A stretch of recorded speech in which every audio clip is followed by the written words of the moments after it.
SMTAI 2019 in Chicago. I'm joined by Mike Bixenman from Magnalytix. Thanks for joining us. Now, just before we start talking, you were having a brief chat about, you're here as a speaker as well as on the stand, but tell me a bit about Magnalytix, because it's new products. Yeah, Magnalytix is a company that is jointly formed through STI Electronics and Kaizen Corporation.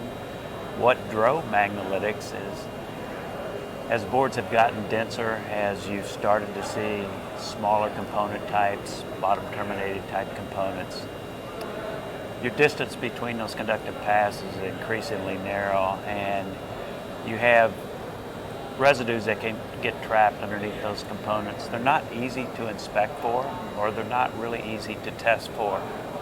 And so as you look at a lot of board failures that commonly occur, one of the failure mechanisms is electrochemical type mechanisms, where you form leakage currents or dendritic growth paths. And what causes that is a couple things. One is ionic residue in the presence of moisture can basically dissolve, form an electrolyte that can mobilize metal ions, and as you bias the part, you can actually cause those metal ions to form a dendritic growth path, and you can cause leakage currents, which is intermittence, or you can cause a total failure. The problem is that on those type of components, it's hard to test for. I mean, a lot of people, when they looked at testing in the past, visual was always a great indicator.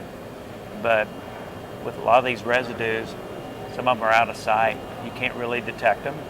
And in some cases, an ionic residue may not even look like a flux residue, but it could still be active. So what Magnalytix does is that we've took a technology that has been around for a long period of time, and we use temperature, humidity, bias testing, which is commonly classified as surface insulation resistance. And so what we're doing is we're testing the pitch between two signal pins underneath the component to see, is that problematic between your anode and your cathode, or we could test between a signal pin and a ground lug underneath the bottom terminated component, or we can test any specific area.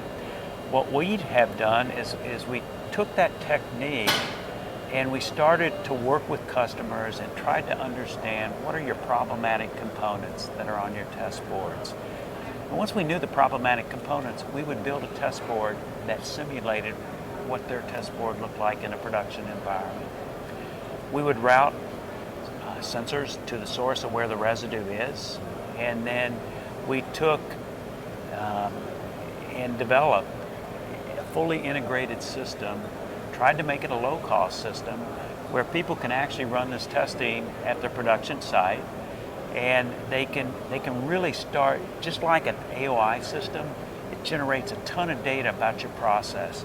You can look at your printed circuit board design, you can look at materials characterizations, you can look at cleanliness, or whatever factor that you want, and you can start to gain real insights into the electrochemical behavior of your assembly, or the type of components that you're populating on your assembly, to try to understand, is my process reliable? Yeah. Did you find customers had similar problems, or did you have to, answer a range of different problems, depending on what they were producing? Customers have always had these type of problems. If you go back to the 80s, where no clean really became the most popular technology, people would say, these solder materials have great advancements. They're designed to leave a benign residue. The question would be is, why do we want to clean?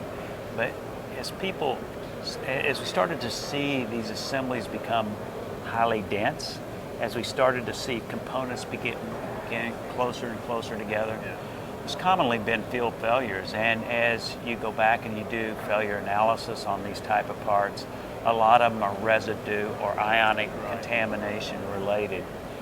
So part of that whole problem really started the industry saying, how do we look at this differently? There was a group that was led by Doug Pauls at the IPC. They formed a group to look at this particular problem, and through that problem, they've made some changes to the J standard that really says is that you need to qualify your manufacturing process. And you know, the old method that many people commonly use was the ROSE testing. It's resistance of solvent extract. It was a bulk extraction. It really doesn't detect residue underneath a specific component. So temperature humidity bias testing is a very accurate measure because you need typically all three to cause a leakage current to occur. You have to mobilize it with moisture, which can be climatic. And as we think about our devices today, they're more mobile. Yeah. So they're less in a controlled environment. And then you need contamination and you need a bias. And in combination of those, that's how the failure mechanism occurs. So if we can test for that in more of an accelerated avenue or window, you can really, again, get a great deal of information about your process and whether or not your process is reliable. Right. What has been customers' reactions to this? I think a lot of people are quite excited about this. There is a lot of acceptance. You know, it's people have looked for better ways to approach this, and there have been other innovations that have come out, but this is just one approach toward addressing this. But what we tried to do is take a technology that has been commonly used in reliability labs and failure analysis labs, simplify the technology, totally integrate it, and then one of the powers of the technology is that no different than the smart factory. We had code writers write all the analytics and the code, so it's a smart machine. So essentially, as the machine is running the test, after each measurement, you get an output of where your surface insulation resistance values are. It does all the analytics. So as the test is being run, it will detect a failure. It'll detect when a dendrite is forming.